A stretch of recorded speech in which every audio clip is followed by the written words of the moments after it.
660 juta.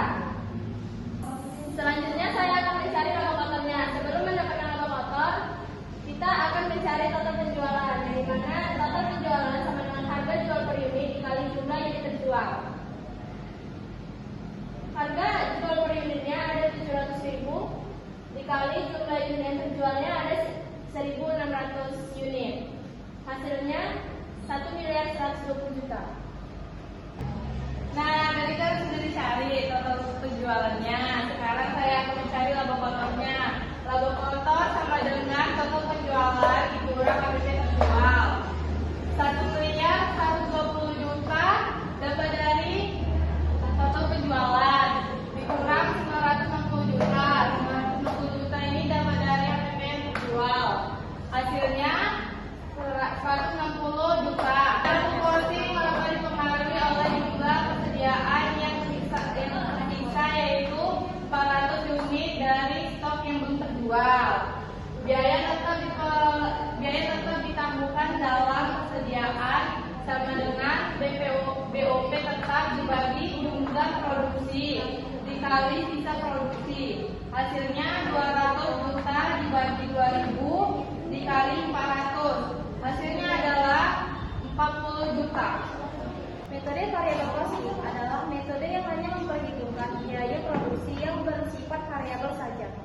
Selanjutnya kita akan mencari total biaya variabel produksi, yang dimana adalah total biaya variabel sama dengan BBL ditambah BDKL ditambah BOP variabel. BBL-nya adalah 600 juta itu terdapat dari soal, dan BDKL ada 300 juta terdapat dari soal juga. Selanjutnya ada BOP variabel ada 100 juta itu pun terdapat dari soal juga. Selanjutnya kita jumlahkan BBL tambah BPK tambah BOP variabel adalah hasilnya 1 miliar.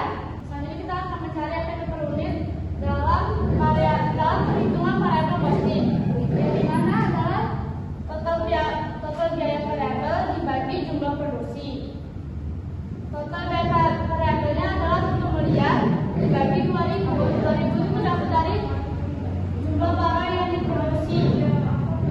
Jadi 1 miliar dibagi 2000 sama dengan 500.000 per unit.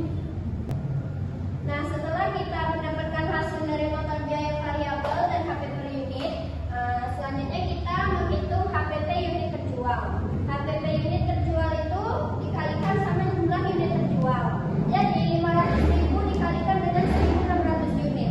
1.600 unit itu dapat dari unit yang sudah terjual. Jadi dapatlah hasilnya 800 juta rupiah. Dan setelah kita mendapatkan hasil dari HPP unit terjual, kita menghitung margin kontribusi. Tapi sebelum mencari margin kontribusi, kita harus mencari berapa total penjualannya. Nah, rumus dari total penjualannya itu adalah harga jual dikalikan dengan jumlah unit yang terjual. Jadi, harga jualnya itu 700.000, baru dikalikan dengan 1.600 unit. Maka hasil dari total penjualannya adalah 1.120 juta rupiah. Selanjutnya kita masuk ke margin kontribusi. Margin kontribusi itu adalah pemisah antara biaya tetap dan biaya variabel, yang dimana rumusnya penjualan dikurang biaya variabel dari unit yang terjual. Penjualannya itu 1.120 juta dari sini dikurang dengan 800 juta itu dari sini. Maka hasilnya adalah 320 juta. Kemudian BOP tetap yang bernilai 200 juta dibebankan sebagai biaya periode. Dan kenapa dibebankan sebagai biaya periode? Karena pada metode variable costing BOP tetap itu tidak dimasukkan ke dalam HPP karena sifatnya tetap dan tidak bergantung pada jumlah produksi. Maka BOP tetap langsung dijadikan sebagai biaya periode.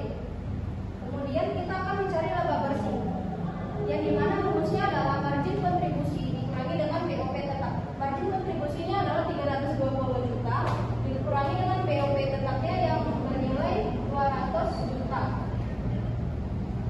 Maka hasilnya adalah 120 juta.